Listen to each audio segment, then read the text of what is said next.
ਇਹਨੇ ਬੱਚੀ ਨਾਲ ਪਹਿਲੇ ਜ਼ਿਆਦਤੀ ਕੀਤੀ ਹੈ, ਫਿਰ ਉਹਦੀ ਬਾਂਹ ਤੋੜੀ, ਜ਼ਬਾਨ ਕੱਟ ਦਿੱਤੀ, ਫਿਰ ਗਲੇ 'ਚ ਫੰਦਾ ਦੇ ਕੇ ਮਾਰ ਦਿੱਤਾ। ਔਰ ਜਿਹੜੀ ਕੋਈ ਰਈਸੀ ਕਸਰ ਹੈ ਇਹਦੀ ਮਾਂ ਉਹਦੇ ਨਾਲ ਮੁਲਵਸ ਸੀ। ਇਹਨਾਂ ਦੋ ਮੁਸਲਮਾਨਾਂ ਦੇ ਕਬਰਸਤਾਨ ਨੇ, ਇੱਕ ਈਸਾਈਆਂ ਦਾ। ਤੇ ਨਾ ਮੁਸਲਮਾਨਾਂ ਨੇ ਮੁਸਲਮਾਨ ਦਫਨ ਕਰਨ ਦਿੰਦੇ ਹਨ, ਨਾ ਈਸਾਈ ਦਫਨ ਕਰਨ ਦਿੰਦੇ ਹਨ। ਇਹਦਾ ਜਨਾਜ਼ਾ ਨੂਜ਼ਾ ਕੋਈ ਨਹੀਂ ਹੋਇਆ, ਨਾ ਕਿਸੇ ਨੇ ਇਹਦਾ ਜਨਾਜ਼ਾ ਪੜ੍ਹਿਆ ਹੀ ਹੈ। ਐਲਾਨ ਹੋਇਆ, ਅਪੀਲ ਕੀਤੀ ਹੈ ਕਿ ਵੀ ਕੋਈ ਜਨਾਜ਼ਾ, ਲੇਕਿਨ ਉਹਨਾਂ ਆਖਿਆ ਕਿ ਜੀ ਅਸੀਂ ਇਹਦਾ ਜਨਾਜ਼ਾ ਨਹੀਂ ਪੜ੍ਹਨਾ। ਲੇਕਿਨ ਲੋਕਾਂ ਦਾ ਖਿਆਲ ਸੀ ਕਿ ਇਹ ਸਾਡੇ ਕਬਰਾਂ ਦੇ ਵਿੱਚ ਆਏਗਾ, ਇਹ ਸਾਡੇ ਕਬਰਾਂ ਨੂੰ ਵੀ ਇਹਦੀ ਵਜ੍ਹਾ ਨਾਲ ਅਜ਼ਾਬ ਹੋਏਗਾ। इस वास्ते उन्हें आख्या जी असा कब्रस्तान अव्वल तो दफन नहीं करन देना, अगर दफन करना है तो फिर एक साइड से रूढ़ी करके कर दो। नाजरीन, हम मौजूद हैं वांडो में, जहां 5 साल बच्ची के साथ एक दरिंदा नुमा इंसान ने ज्यादती की और ज्यादती करने के बाद उसको मार डाला।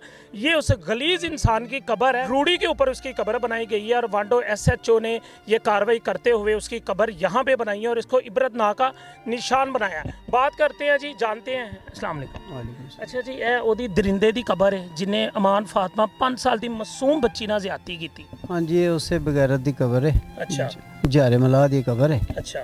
और बिल आखिर अपने अंजाम में पहुँच गया। इन्हें बच्ची नाल पहले ज्यादती की है, फिर उसकी बांह तोड़ी, जबान कट दी, फिर गले 'च फंदा दे के मार दिता। और जी कोई रईसी कसर है ਇਹਦੀ ਮਾਂ ਉਹਦੇ ਨਾਲ ਮੁਲਵਸ ਸੀ। और ਉਹਨੇ ਆਖਿਆ ਵੀ ਇਹਨੂੰ ਹੁਣ ਮਾੜੀ ਜਿਹੀ ਲਸਾਂ ਆ ਜੇ ਬਚ ਗਈ ਤੇ ਸਾਨੂੰ ਲੈ ਜਾਏਗੀ ਹੱਥ ਕਰਕੇ। ਉਹ ਫਿਰ ਰईसी कसर ਦੀ ਮਾਂ ਨੇ ਕੱਢ ਦਿੱਤੀ ਹੈ। ਤੇ ਬਾਕੀ ਇਹਦੇ ਜਿਹੜੇ ਸਾਥੀ ਸਨ ਉਹ ਵਕਤੀ ਤੌਰ ਤੇ ਫਰਾਰ ਹੋ ਗਏ, ਜਿਨ੍ਹਾਂ ਚੋਂ 2 फड़े गए ਨੇ, एक हले।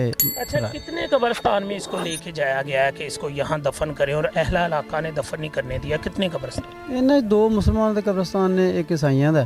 अच्छा। ਤੇ ਨਾ ਮੁਸਲਮਾਨਾਂ ਨੇ ਮੁਸਲਮਾਨ ਦਫਨ ਕਰਨ ਦਿੰਦੇ ਹਨ, ਨਾ ਈਸਾਈ ਦਫਨ ਕਰਨ ਦਿੰਦੇ ਹਨ। ਲੇਕਿਨ ਬਿਲ ਆਖਰ ਚਲੋ ਇਲਾਕੇ ਦੇ ਅਫਸਰਾਨ ਸਨ, ਡਿਪਟੀ ਸਾਹਿਬ, SHO ਸਾਹਿਬ, ਉਹਨਾਂ ਆਖਿਆ ਯਾਰ ਆਖਰ ਇਨਸਾਨ ਹੈ, ਇਹਨੂੰ ਦਫਨ ਕਰਨਾ ਔਰ ਦਫਨ ਤਾਂ ਲਾਜ਼ਮੀ ਹੈ ਕਿਉਂਕਿ ਇਨਸਾਨ ਤੇ ਹੈ ਨਾ। ਸਾਡੀ ਸ਼ਰੀਅਤ ਵੀ ਇਹ ਗੱਲ ਦੀ ਇਜਾਜ਼ਤ ਦਿੰਦੀ ਕਿ ਉਹਨੂੰ ਦਫਨ ਤਾਂ ਕਰਨਾ। ਉਹ ਫਿਰ ਸਲਾਹ ਮਸ਼ਵਰੇ ਦੇ ਨਾਲ ਫਿਰ ਜਗ੍ਹਾ ਜਿਹੜੀ ਉਹਨਾਂ ਵਾਸਤੇ ਡਿਸਾਈਡ ਕੀਤੀ।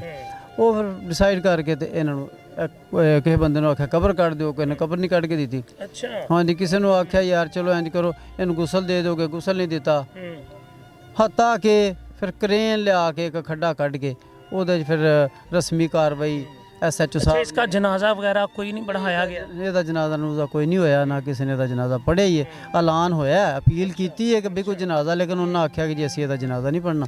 ਉਹ ਇਲਾਕੇ ਪੂਰੇ ਦੇ ਵਿੱਚੋਂ कोई अमीर गरीब माड़ा तगड़ा किसी ने आखा यार ये जनाजा सा नहीं बनना। एक वीडियो वायरल होती है जिसमें हम देख रहे हैं कि यहाँ पे एक करेन और गड्ढा निकाला जा रहा है इसी डेयरी का और आवाम साइडों पे खड़ी है, कोई यहाँ पे आने के लिए तैयार नहीं। हाँ जी, वो आवाम देखो जी सारा इलाका इतना मौजूद सी, लेकिन ये भी कि किसी बंदे ने आख्या कि हाँ कब्र असा, बल्कि उन्हें आख्या जी इट्टां फड़ाया जी, उन्हें आख्या नहीं असा इट्टां नहीं फड़ानी। इट्टां भी उन्हें ऐसे छोटे मासूम बच्चों को फिर फड़ियां ने।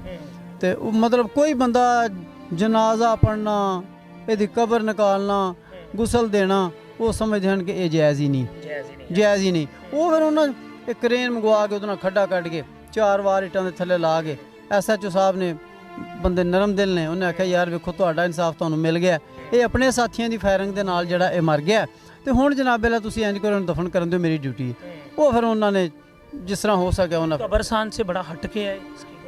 देखो जी अहले मुहल्ला जिहड़े ने जिन्ने आल गुआंढ लोग ने, मुहल्ले वाले लोग ने, वो आंदे हैं कि कब्रस्तान दे विच अगर दफन करांगे, हालांकि मैं समझना हर बंदे ने कब्र च अजाब अपने कीते दा लैना, बेशक नाल दे नूं किन्ना अजाब होए, लेकिन लोगों का ख्याल सी कि ये साडे कब्रां दे विच आएगा, ये साडे कब्रां नूं भी इहदी वजह नाल अजाब होएगा।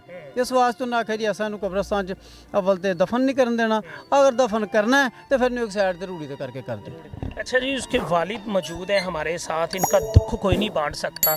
ये ऐसा दुख है कि सारी ज़िंदगी ये जिस्म के अंदर दौड़ता रहेगा।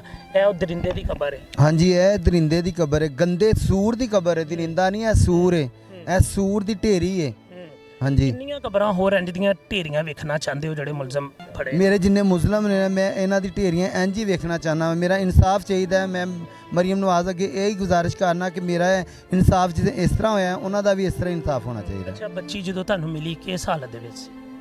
मेरे तो कोई हाल नहीं सी, मैनू इस गल का पता ही नहीं है, मैं बेहोश हो के गिर गया, मैनू 2 घंटे होश ही नहीं आई है।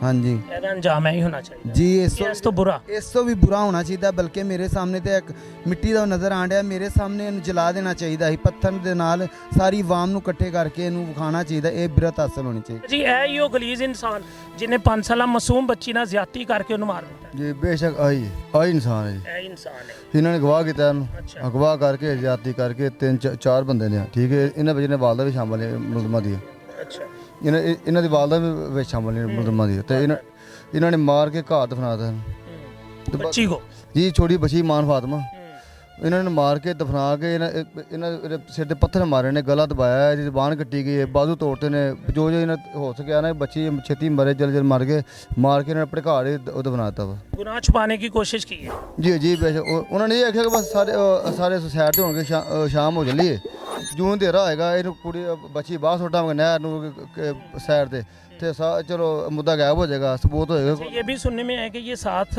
मिलके ढूंढता रहा है और जहाँ पे इसने उस बच्ची को दबाया था मिट्टी के अंदर, खुद कहता रहा है कि जी मिट्टी दे विच वेखो इत्थे ना होवे, गली में खड़ा रहा, सब कहता रहा यार फलां उत्थे वेखो बच्ची पढ़ना जाती वेखी। बाकी ਜਿਹੜੇ ਨਾਲ ਬੰਦੇ ਨੇ 4-5 ਬੰਦੇ ਜਿੰਨੇ ਵੀ ਨੇ ਉਹ ਇਹ ਕਹਿੰਦੇ ਰਹੇ ਨਾਲ ਜਿਹੜੇ ਮੁਲਜ਼ਮ, ਉਹ ਫਲਾਂ ਸ਼ਾਦੀ ਹਾਲ ਹੈ ਮਾਰ ਕੇ ਉਧਰ ਵੇਖੋ ਯਾਰ ਤੇ ਇੱਕ ਬੱਚੀ ਗੁੰਮ ਹੋਈ ਹੈ, ਕਿਸੇ ਨੇ ਦੱਸਿਆ ਕਿ ਉੱਧਰ ਬੱਚੀ ਗਈ ਹੋਈ ਹੈ, ਉਹ ਸਾਰੇ ਤੋਂ ਹਟ ਕੇ ਪਰਾਂ ਚਲ ਜਾਣ, ਤੇ ਗਲੀ ਖੜਾ ਰਿਹਾ ਨਾਲ ਭੱਜਿਆ ਫਿਰਦਾ ਰਿਹਾ। ਤੇ ਜੋ ਇਹਨਾਂ ਘਰ ਗਏ ਆ ਉਦੋਂ ਵੀ ਕਹਿੰਦਾ ਰਿਹਾ, ਜਿਹਨੇ ਭਾਈ ਨਿਕਾਲੀ ਨਾ ਕਿ ਮਿੱਟੀ ਜੋ, ਉਹ ਕਹਿ ਰਹੇ ਨੇ ਕਿ ਮਿੱਟੀ ਯਾਰ ਪੋਲੀ ਲੱਗਦੀ, ਆਂਦਾ ਭਾਈ ਕਈ ਲਿਆ ਦੇਵਾਂ ਮੈਂ, ਖੁਦ ਕਹਿ ਰਿਹਾ ਜਾਨ कि इन्ना को आदि मुजरम मुझे बताया जा रहा है कि वो बच्ची अभी जिंदा थी लेकिन इस गलीज बंदे की माँ ने उसको खुद मारा। जब उसकी कुछ सांसें चल रही थी वो भी सांसें बंद कर दी, एक औरत ने, एक माँ ने। जी यही कह रहे हैं कि जब ये उस वक्त बच्ची जिंदा थी, जब इनको पता चला इसकी माँ को, इनको सबको पता चला, उन्होंने यही कहा, वो कह रहे हैं कि वो बच्ची जिंदा है, जब बाहर गई दसेगी जाके सारे फंस जाएंगे। वो जनाब वो दुपट्टे कपड़े लेके आए हैं, उसे गला दबाया, उसकी बच्चे की ज़बान बाहर निकली है, और पोस्टमार्टम भी है, आसार भी यही है, मुँह पे पत्थर मारे गए हैं, तो जिसे ज़बान कट गई है, ठीक है, ज़बान काटी है, वो पत्थर मारे दांतों की ज़बान आई है, ज़बान अंदर है ही नहीं, इतना पीस ज़बान का है नहीं था, तो मुंह का बुरा हाल था, सर फूट गया, सर से पीछे यार हड्डियाँ तोड़ दी, बाजू तोड़ दी गई, जिस टाइम जहाँ तक जब तक बच्ची मरी नहीं है, इन्होंने जब तक बच्ची को शराब पीता था, नशा करता था, शराब, आइस, चरस, अफीम, पाउडर, जो नशा होता है सब करते थे। पहले कभी नहीं पकड़ा गया था ये? पहले गया है थाने में, गया है उधर, गया है, इसे जब ये वादा डालने से पहले ये अदालत में गया है, तो जज साहब ने कहा कि पुलिस को इंसल्ट किया कि तुहानू ये बंदा लभदा, तू रोज इन्हें फड़ के लैंदे हो, ये गया फड़ के गया, एक चोरी में गया कि तुहानू होर बंदा लभदा, तुसीं इन्हें फड़ लैंदे हो। पुलिस भी क्या करे और आवाम भी क्या करे, जब अदालतों ने छोड़ देना तो फिर इंसाफ यही होना है।